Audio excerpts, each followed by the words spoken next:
me now. Thank you. Former Assistant U.S. Attorney General Stanley Pottinger. In Washington with me, Michael Allen, former Special Assistant to President George W. Bush, a member of the National Security Council and Majority Staff Director for the House Intelligence Committee. And on set with us, White House reporter for the Washington Post and MSNBC political analyst Ashley Parker, and political reporter for the New York Times, Ken Vogel. Gang is all here. So I think a couple of big questions we want to drill down on. Why should people care, right? People who are watching this that don't live in Washington or D.C. or in other international capitals, why does this matter that the President and Donald Trump, President Putin and Donald Trump had this conversation at the G20? Well, let me just say, I don't think it's per se wrong for two leaders to have sort of what we would call a pull-aside at a larger dinner. As Chris points out, happens frequently. Happens frequently. Yep. What it does, however, is politically feeds the narrative that there is some unhealthy infatuation with the Russians, and again violates what we think are sort of the fundamental tenets of public relations, which are, why not get this story out earlier than now so that we aren't focusing on it because it looks like something nefarious might be going on. So, Stanley, is Michael right? Is this an optics issue for the president more than anything else? Probably. We're in the continuing drama of political Rashomon. Depending upon who you are, you see the same events, but you interpret them radically differently. So what I think that we're ultimately going to finally exhaust ourselves to the point of saying there's only one person on the planet who is going to decide anything of content as opposed to optics, and that's Bob Mueller. It won't be the Senate, it won't be the House, it won't be anybody among us pundits or the press. It will be Mueller. He's the one who will finally say either there is content here, there is a crime, or there is bad optics or questionable optics, or to some people maybe even cute optics, but there is no crime. And until that happens, we're going to continue this drama without content. So set aside that part of it for a second, because there could potentially be some foreign policy fallout here when you look at not just our relationships with members of the international community, but with things that Russia is demanding. We're going to talk about that, but I want you to listen to what Ian Bremmer, who sort of broke this story, had to say this morning on this network. Sure. Listen. They found it unusual and noteworthy, the body language, the chemistry, the fact that it went on for so long, and the fact that, of course, it reflected a much warmer relationship between Trump and Putin than he has with any of the other leaders in the room.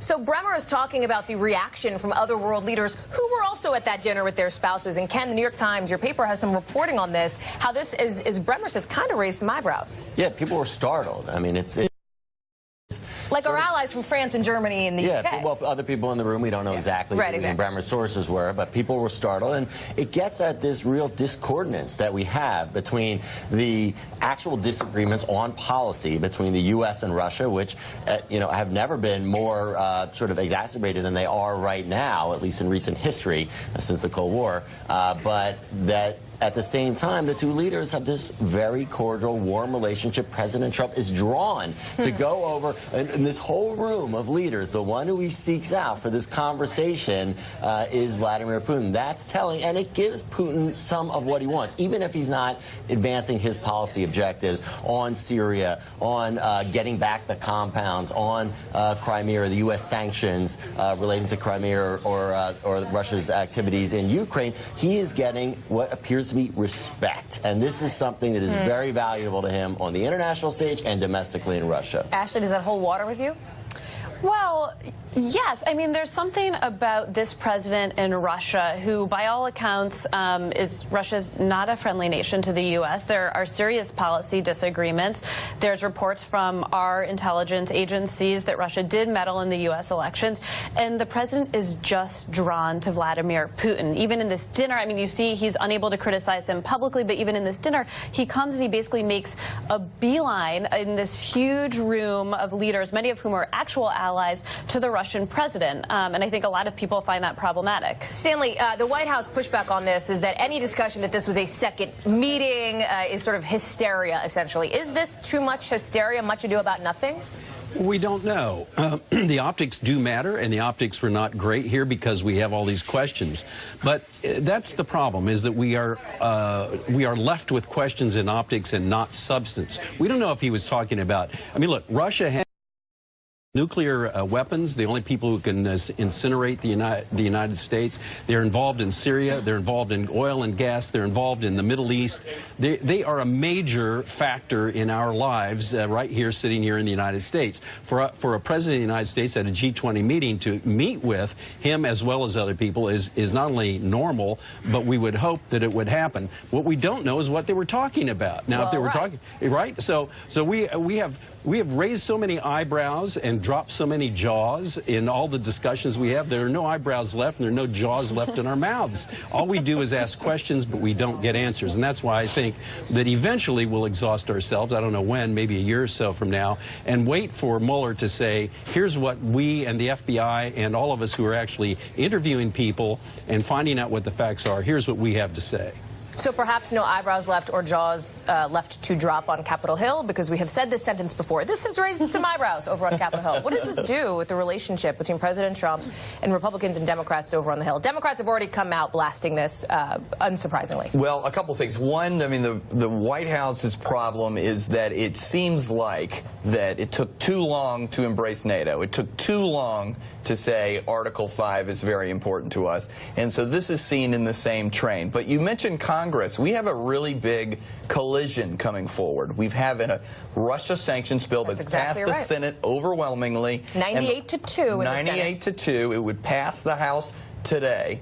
They're in a big, the White House is having to come up to the leadership and ask for different changes to give the president more flexibility. By the way, every president would ask for that flexibility so that they not be hemmed in. Hamstrung, basically. Hamstrung. Yeah. But it looks bad, and the White House knows it must look bad when they're coming up and saying, please give us more flexibility.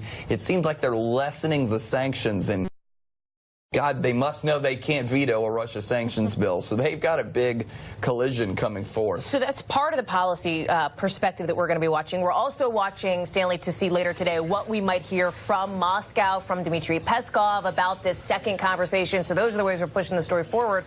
And then finally, we have this new ambassador to Russia, John Huntsman. And Michael, I'll get your take as well. This was announced last night, #timing. What is your sense? Is he the right person at the right moment? Well, I think Huntsman's good, yeah. He's got experience.